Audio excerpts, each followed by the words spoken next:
आप government official है, ऐसा भी हो सकता है कि जीएसटी डिपार्टमेंट की बिहाफ में सर को भी रजिस्टर करना पड़ेगा। स्पेसिफिक ऑफिसर्स के बारे में स्पेसिफिक पावर्स होते हैं कि उनको अपने डिपार्टमेंट के लिए क्या प्रोक्योर करना है, जैसे स्टेशनरी का टेंडर है या फिर कूलर रिपेयर एंड मेंटेनेंस का टेंडर है, तो जो भी डिपार्टमेंट के पर्टिकुलर हेड रहेंगे उनको अपनी ईमेल आईडी इस तरीके से पोर्टल पे रजिस्टर करनी, जो उनकी खुद की गवर्नमेंट की आईडी, जैसे राज्य सर की स्टेट गवर्नमेंट की जीएसटी वाली आईडी है जो मैं जानता हूँ। उसके बाद में अपना आधार नंबर देना है, उसके बाद में आपको अपना एक्टिव मोबाइल नंबर देना है। अब ये एक मैं पिछले 5 सालों से एक बहुत कॉमन प्रॉब्लम देखा हूं मैंने, आधार नंबर और मोबाइल नंबर वाली कहीं भी रजिस्टर करने वाली। बहुत से लोग एक मोबाइल नंबर हमेशा इंटरनेट यूज के लिए रखते हैं, एक पर्सनल यूज के लिए रखते हैं। तो मेरी ये रिक्वेस्ट है कि किसी भी सरकारी बैंक के अंदर आधार दुरुस्ती केंद्र होता है, उस आधार दुरुस्ती केंद्र के अंदर 50 रुपए की फीस में आप अपने आधार कार्ड में मोबाइल नंबर अपडेट कर सकते हैं। सरकारी बैंक में जाने के फायदे ये है कि वहां पर बायोमेट्रिक सिस्टम होता है, आप अपना थंब इंप्रेशन लगा के 50 रुपीज में अपने आधार कार्ड में अपना मोबाइल नंबर हमेशा अपडेट करवा लें, भी होना चाहिए। ये मेरा पर्सनल सजेशन है सबके लिए। तो आधार दुरुस्ती केंद्र में जाके जब भी आपको समय मिले अपना नंबर जो है करेक्ट करवा लीजिएगा, और मोबाइल नंबर जो प्रॉपर है, जो बंद हो गया, जो आपने नहीं भी रिचार्ज किया होगा, तो उसको एक्टिव करवा लीजिएगा, या फिर आज के डेट में जो एक्टिव नंबर है उसको डालिए, क्योंकि मैक्सिमम चीजें भी आधार से लिंक हो चुकी है। तो आधार में मोबाइल नंबर लिंक करने का पर्पस क्या है, कहीं पे भी रजिस्टर करना हो, उसका पर्पस ये है कि आधार में जिस मोबाइल नंबर पे अगर ओटीपी आया और उससे अगर कोई मैसेज को अप्रूवल मिल गया सरकार को या किसी को भी, तो उससे ये चीज ऑथेंटिकेट हो जाती है कि ये काम आप ही ने किया होगा, क्योंकि आधार में आपका बायोमेट्रिक है, आपका डेटा है और आपका मोबाइल नंबर है।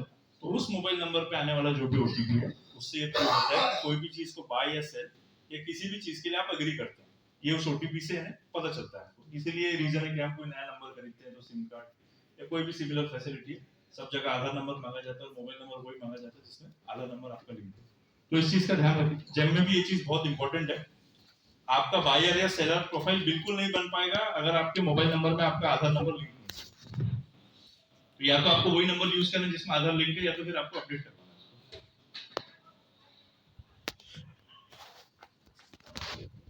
और आपकी पर्सनल जो मोबाइल नंबर जो पोर्टल में रजिस्टर्ड है वो आपको सबसे पहले एंटर करनी है, चाहे बायर प्रोफाइल बनाना हो चाहे सेलर प्रोफाइल बनाना हो। उसके बाद में आपको टर्म्स एंड कंडीशंस को रिव्यू करना है, एक पेज आएगा, आपको यहाँ पर क्लिक करना है रिव्यू टर्म्स एंड कंडीशंस पे।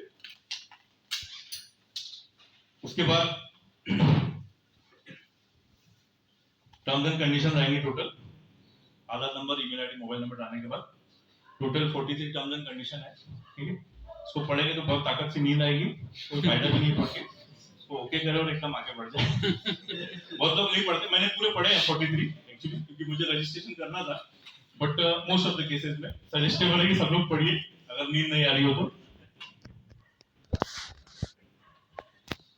उसके बाद में आपको आधार नंबर अपना डालना है, इसमें मोबाइल नंबर डालना है ईमेल आईडी के साथ, इस तरीके से आ जाएगा।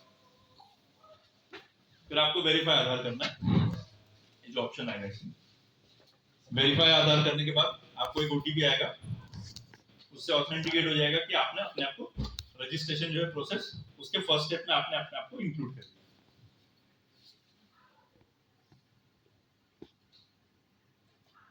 फास्ट को नहीं हो रहा है, नहीं सही, ठीक है। अच्छा, उसके बाद में हमको अपने ऑर्गेनाइजेशन डिटेल्स डालनी है एज अ बायर। अगर हम अपने आप को रजिस्टर करते हैं तो अगर होगी तो डाल दीजिए, अगर नहीं होगी तो आप सिर्फ अपना सिंपल नाम भी लिख सकते हैं। मेरा नाम है अभिजीत तो मैं लिख दूंगा अभिजीत, सिंपल। ऑर्गेनाइजेशन टाइप में आपको प्रोप्राइटर सिलेक्ट करना है। अब भी दिया तो नहीं, लेकिन एक बहुत कॉमन डाउट है जो मुझे लगता है जो आएगा, किसी की प्राइवेट लिमिटेड कंपनी है, किसी की पार्टनरशिप फर्म है, किसी का कोई फर्म का रजिस्ट्रेशन नहीं है आज तक, हम लोग इंडिविजुअल, तो हमको ऑर्गेनाइजेशन टाइप में क्या सिलेक्ट करना चाहिए? या फिर ऐसा भी हो सकता है कि या ऐसे प्रोप्राइटर्स हैं जिनके 2-3 बिजनेस है, जैसे मेरे भी है, मेरे 2 बिजनेस है और मैं हूँ एक इंडिविजुअल और एक मेरी कंपनी भी है प्राइवेट लिमिटेड। तो प्रोफाइल बनाना कैसे और किस तरीके से इस चीज में आगे बढ़ना है?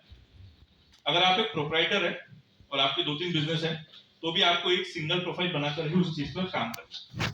आपको मल्टीपल बिजनेस के लिए मल्टीपल प्रोफाइल नहीं बनाना है।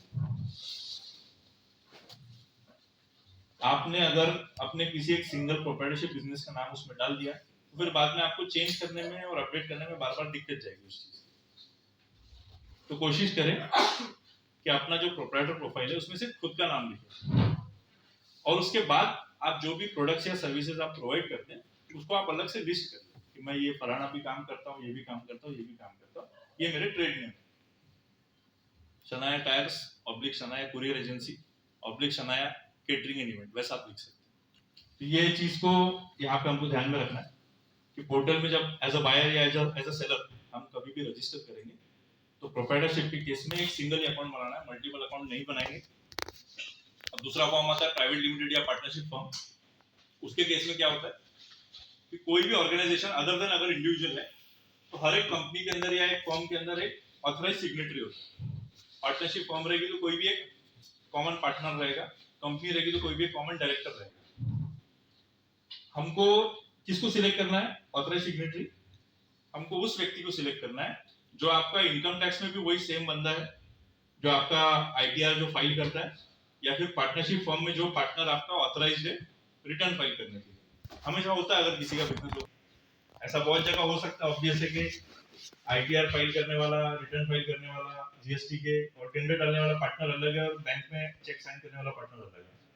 तो हमको हमेशा उस पार्टनर को ये ऑथराइज रिप्रेजेंटेटिव बनाना है सेलर प्रोफाइल या बायर प्रोफाइल में, जो व्यक्ति हमारे सिमिलर डिपार्टमेंट के अंदर ऑथराइज सिग्नेटरी है, जीएसटी में या इनकम टैक्स में। तो ये हमको ध्यान रखना है प्रोफाइल बनाते समय। प्रोफाइल बनाएंगे तो बहुत सिंपल कॉमन चीजें पूछी जाएंगी आपसे, पैन नंबर, आधार नंबर। अगर आप फर्म का या कंपनी का अगर आप रजिस्ट्रेशन करते हैं तो आपको अपने पार्टनर्स का नाम और केवाईसी पे ऐड करना पड़ेगा। प्रोप्राइटर है तो ज्यादा कुछ ऐड करने की जरूरत नहीं, बहुत सिंपल। एड्रेस प्रूफ देना है आपको। अगर आपके बिजनेस के 2-3 एड्रेसेस है, आपके गोडाउन है, लोकेशन है, तो आपको उसको बिल्कुल ऐड करना चाहिए उसमें। मेरा तो ये एक और पर्सनल सजेशन भी है कि अगर आप कोई प्रोडक्ट में ऐसे डील करते हैं जो आप जल्दी यहाँ से वहां पहुंचा सकते हैं, तो अगर आपके रिश्तेदार आसपास के कुछ शहरों में रहते हैं, मेरा ऐसा मानना है आप उनका भी एड्रेस डाल दीजिए उसमें। उससे आपकी कनेक्टिविटी और ज्यादा बढ़ जाएगी, ऐसा मुझे लगता है। और उसके लिए आपको कोई स्पेशल लाइसेंस की जरूरत नहीं, क्योंकि जब भी आप प्रोफाइल बनाएंगे तो ये जो एड्रेस प्रूफ है उसमें तो ऑब्वियसली आप वही एड्रेस देंगे जो आपका या तो घर का एड्रेस है या तो आपके ऑफिस का एड्रेस है ना। लेकिन अलग से अगर आपको ये एड्रेस और भी अगर आप डालते हैं, कैटेगराइज अगर आप करते हैं, तो उसके लिए आपको एक अलग से प्रूफ लगाने की जरूरत नहीं है पोर्टल में। तो एक एक्स्ट्रा शहर का एड्रेस के बाद आपको जीएसटी नंबर जो है वो अपना डालना है पोर्टल में। आज के समय में जीएसटी बहुत जरूरी है अगर आपको लार्ज स्केल पे कोई बिजनेस करना है, खास करके अगर इंडस्ट्री है। तो हमने जो पुराना हमारा जो जीएसटी का सेक्शन था उसमें हमने बताया था कि 20 लाख तक के अगर कोई भी व्यक्ति या कोई भी फर्म या कोई भी कंपनी अगर सर्विसेज प्रोवाइड करता है तो उसको जीएसटी नंबर लेने की बिल्कुल जरूरत नहीं है। सिमिलरली गुड्स के केस में 40 लाख रुपीस तक के अगर आप कोई भी गुड्स बेचते हैं या खरीदते हैं तो आपको जीएसटी नंबर लेने की जरूरत नहीं है।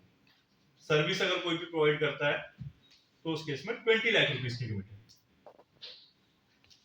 ये बेसिक लिमिट किस चीज की है? रजिस्ट्रेशन की। अगर आपको जीएसटी में अपने आप को रजिस्टर करना है तो गुड्स के लिए 40 लाख, सर्विसेज के लिए 20 लाख। ये दो टर्नओवर क्राइटेरिया है खुद को रजिस्टर करने का। अगर ये दोनों लिमिट क्रॉस हो जाती है, अगर आप दोनों चीजें एक टाइम पे प्रोवाइड करते हैं, गुड्स या सर्विसेज दोनों, तो उस केस में आपका हायर साइड ऑलवेज पकड़ना चाहिए मेरे हिसाब से। उस केस में आप अपना जीएसटी नंबर जो आप इसमें पोर्टल में रजिस्टर करवा सकते हैं। जीएसटीएन होने से फायदा ये होता है कि आप और ज्यादा ऑथेंटिक तरीके से बिजनेस करते हैं, ये शो होता है, और आप गवर्नमेंट को टैक्सेस पे करते हैं। अगर नहीं भी आपका जीएसटी नंबर है, आपका छोटा बिजनेस है, आप घर से शुरुआत कर रहे हैं, आप चॉकलेट्स बना रहे हैं, आप पापड़ बना रहे हैं, या कोई भी आप प्रोडक्ट बना रहे हैं, तो भी आपको जीएसटी की जरूरत नहीं है।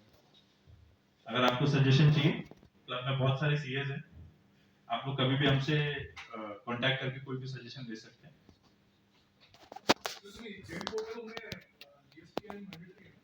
नहीं, मैंडेटरी नहीं, बिल्कुल नहीं। मैं वही बता रहा हूँ, जीएसटी मैंडेटरी नहीं है।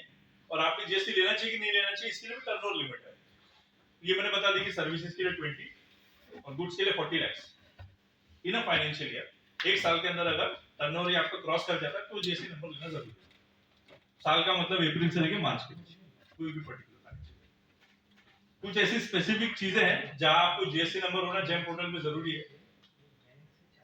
अगर आप महाराष्ट्र के बाहर अपना प्रोडक्ट बेच रहे हैं या बेचना चाहते हैं, या अगर आपको महाराष्ट्र के बाहर का ऑर्डर आएगा, तो उस केस में वो इंटर स्टेट सेल माना जाएगा। कि आपने अपने स्टेट के बाहर काम किया है, उस केस में आपको ये जो जीएसटी की 20 नंबर है कि हाँ मुझे अब इस स्केल पे काम करना तो जीएसटी नंबर लगेगा, तो वो एक बेसिक मैंडेट है।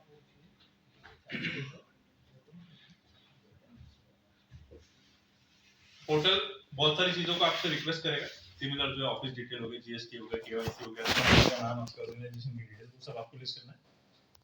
उसके बाद में एक इंपॉर्टेंट पॉइंट है बैंक अकाउंट का। पोर्टल में दो ऑप्शन है बैंक अकाउंट को लेके।